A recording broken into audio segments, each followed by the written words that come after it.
Hello，大家好，歡迎返嚟我嘅 channel，我係啫喱。今日我會同大家分享簡單易做又營養豐富嘅兩餸一湯3個食譜嘅。蘑菇我會揀表面光滑、乾爽同埋白淨嘅蘑菇。咁我就唔會揀一啲摸上手濕濕地啊，同埋黃黃啡啡嗰啲蘑菇。咁嗰啲蘑菇就係唔新鮮嘅。咁呢個湯嘅第二個食材呢，就係番茄啦。咁我中意揀啲熟透咗嘅番茄嘅，即係唔好熟到爛喎嚇，熟透咗就得啦。咁個味道呢，就酸中帶甜啦。咁無論呢係愛嚟煲老火湯啦、牛尾湯啦、羅宋湯啦，或者係 even 愛嚟滾湯都好啦。咁佢係非常之好味嘅。今次我會將啲番茄咧就切成細細粒嘅丁啦，咁一陣間做個湯咧就會減少好多時間噶啦。你哋今日好嘛？留言話我知，你哋平時番茄中意愛嚟點樣煮？祝你哋有開心愉快嘅一日。咁今日我屋企咧就3個人食飯嘅啫，所以呢個湯咧我淨係落咗2個番茄啦，同埋大概200個 gram 嘅蘑菇嘅。咁你哋都可以因應翻你哋食飯嘅人數啦，去加減翻食材嘅數量嘅。話咁快咧，啲番茄就差唔多切好晒啦。咁嚟緊要做啲咩呢？你哋要做嘅咪就係繼續睇落去咯。開着個中大火，落大概1湯羹嘅油，燒熱佢。燒緊啲油嘅時候呢，我哋開始準備第3樣嘅食材，就係雞蛋啦。咁我會用到3個雞蛋嘅。原來呢，用雞蛋嚟滾湯呢，滾出嚟啖湯係好鮮甜嘅喎。而家呢啲油就已經燒熱咗啦，咁我會收翻個中細火啦，跟住用嚟煎蛋嘅。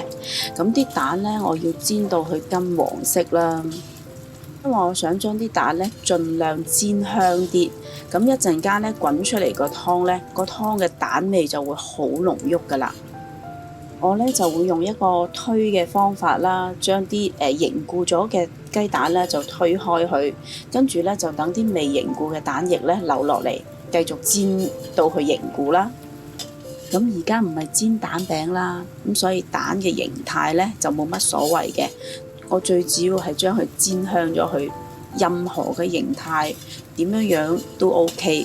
咁我煎到咁上下，等佢凝固晒啦，咁就用個鑊鏟解開佢，跟住將佢反去另一邊啦，等佢繼續煎。一路都係 keep 住用中細火嚟煎嘅，唔好太大火，唔好心急。太大火嘅話呢，就好容易將啲蛋煎燶晒噶啦。咁啖湯唔單止唔會甜，可能仲會苦添噶噃。已經聞到好香嘅雞蛋香味啦，咁個雞蛋就煎到差唔多啦，我將佢滗起咗去備用先。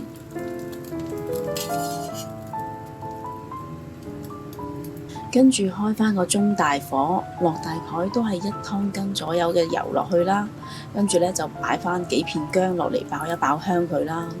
咁我今日滾呢個係素湯啦，咁啲蘑菇呢，佢都係會有一啲嘅草青味啦，所以我會用啲薑呢，爆香咗嘅薑嚟剔除咗蘑菇嘅草青味先嘅，咁就會令到個湯呢就更加香噶啦。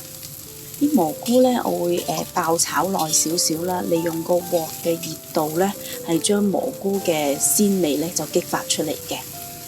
當聞到好香嘅蘑菇香味嘅時候呢，就可以將啲番茄丁擺埋落嚟啦，咁就一齊炒下佢。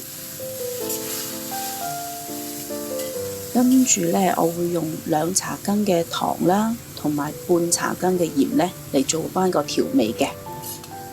我想個湯更加濃郁、更加香、更加鮮甜，所以呢，我會將啲番茄汁呢就盡量炒多啲出嚟嘅。就好似而家畫面你哋睇到嘅咁樣，已經炒咗好多番茄汁出嚟啦。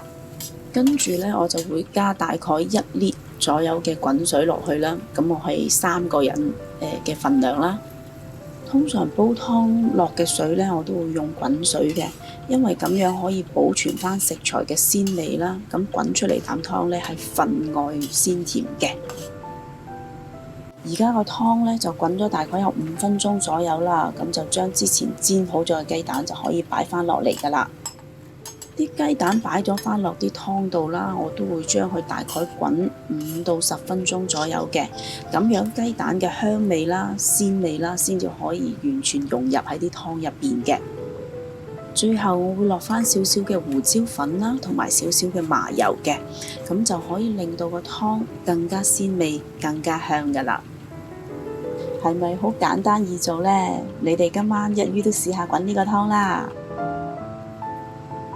再加返少少我最喜愛嘅芫茜，咁呢個湯就完成啦。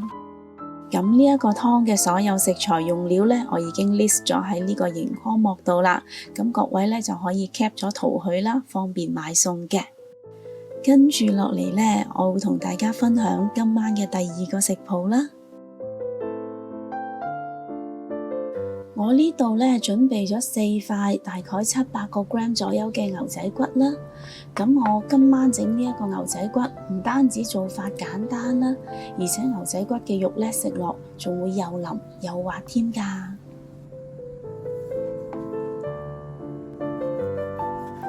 咁啲牛仔骨呢，我就鍾意將佢切成大大塊嘅。咁一陣間烹調嘅時候呢，啲肉汁先至唔會流失㗎嘛。咁食起上嚟先至會又嫩滑又 juicy 㗎嘛。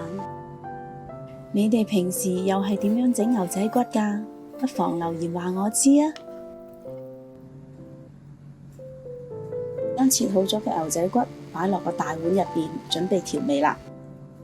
通常呢，整牛仔骨呢，我都鍾意落啲薑嘅，因為薑可以令到牛仔骨嘅香味呢更加突出啦，同埋會劈走一啲我唔鍾意嘅臊味啦。咁我呢度呢，就大概用咗10 ml 左右嘅薑汁啦，跟住呢個係花雕酒啦，我大概用15 ml 左右啦。砂糖呢，我大概用到5個 gram 左右嘅。再嚟就係豉油，我會用到大概15 ml 左右嘅。老抽啦，大概落5 ml 左右。蠔油呢，大概係10 ml 左右。粟粉啦，我大概會落到15個 gram 左右嘅。落好晒調味料之後啦，我會用一個揸葉嘅手法啦，嚟幫啲牛仔骨做 massage 嘅喎，咁樣呢，就可以令到啲牛肉嘅纖維鬆開啦，從而吸收晒啲調味料噶啦。當啲牛仔骨吸收晒啲調味料之後呢，我會落多20 ml 嘅油啦，嚟再繼續幫啲牛仔骨做 massage 嘅。咁樣啲油就可以幫啲牛仔骨呢鎖住晒啲肉汁啦，一陣間食起上嚟嘅時候呢，就會好嫩滑噶啦。牛仔骨處理好啦，擺埋一邊備用先。我呢度呢，就準備咗50個 gram 嘅粉絲啦，咁其實多少冇乜所謂嘅，你鍾意食多啲咪落多啲咯，你唔係咁鍾意食嘅咪落少啲咯。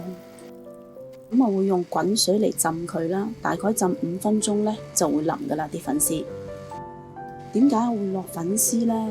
因為呢啲粉絲索咗牛仔骨嘅汁呢，係會好好味噶。好，咁就將啲粉絲浸5分鐘先。啲粉絲浸軟咗之後呢，就將佢鋪喺個碟底度啦，盡量鋪平少少啦，均勻少少啦，咁樣。若果你哋對我嘅食譜有任何嘅疑問呢，都歡迎你哋留言問我啊！我係非常樂意同你哋一齊討論嘅。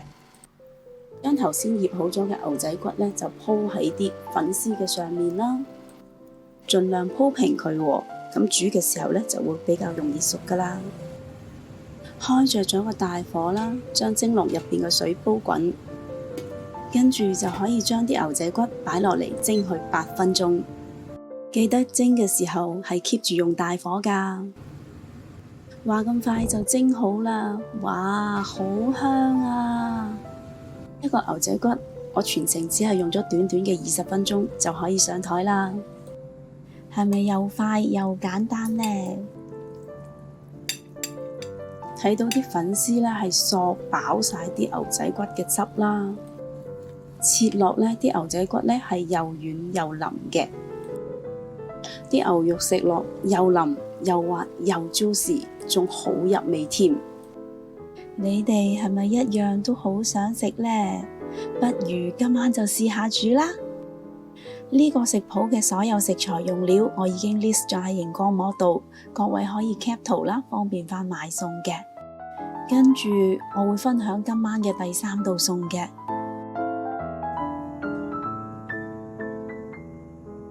我呢度呢準備咗2條大概500個 gram 左右嘅茄子啦。至於揀茄子方面啦，我會建議大家揀一啲表面係靚身嘅，同埋呢隻茄子上手呢摸到佢係好緊緻、好實淨嘅，咁呢啲茄子就比較新鮮啦。同埋呢切開個茄子之後，你會睇到啲茄子肉係白色啦，同埋呢啲果肉唔會有好多窿窿嘅，咁就證明呢個茄子係非常之靚噶啦。咁跟住呢，我就會喺茄子嘅出邊啦搽一浸油嘅喎。咁大家又知唔知點解要咁做呢？如果知道嘅話，麻煩你哋留言話俾我聽啊！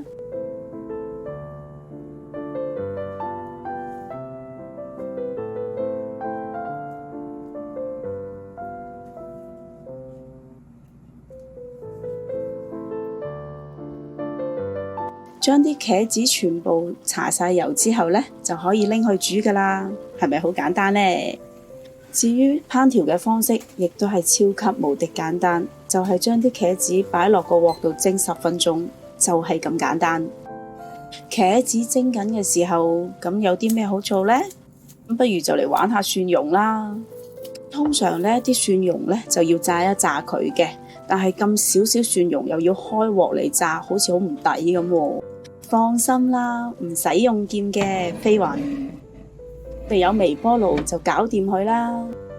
將啲蒜蓉擺落微波爐度，用高火叮佢3分鐘，就可以得到香噴噴、脆卜卜嘅炸蒜蓉啦。整好咗香噴噴嘅炸蒜之後呢，咁我呢度仲準備咗啲芫茜啦。啲芫茜唔係我準備嘅，係今朝買餸嘅時候菜檔阿姐送嘅。如果你係唔中意食芫茜嘅，或者你係唔食芫茜嘅，你都可以唔落嘅。但係呢，落咗就真係會香好多咯。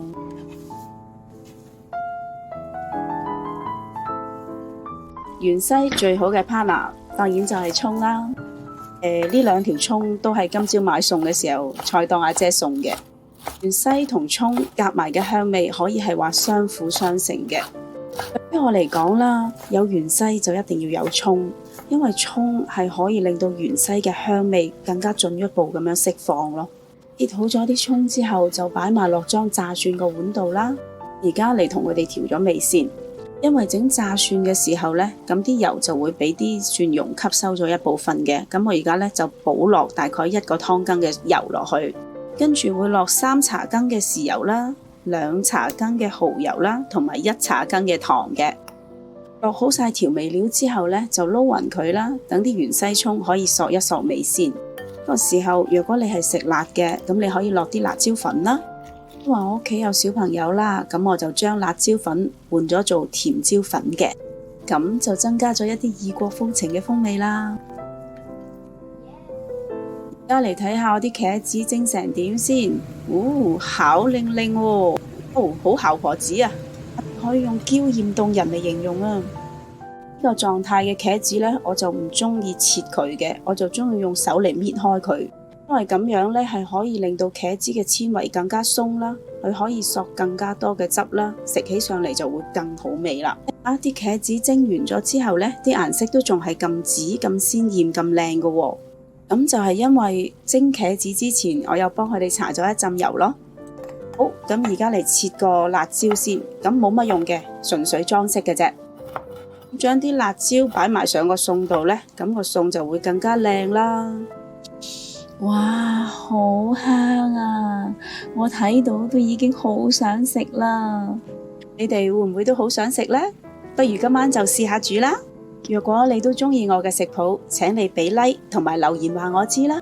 記得訂閱我嘅 channel 同埋撳埋隔離個鐘仔啦。多謝晒你哋嘅收睇，我哋下一個食譜再見啦，拜拜。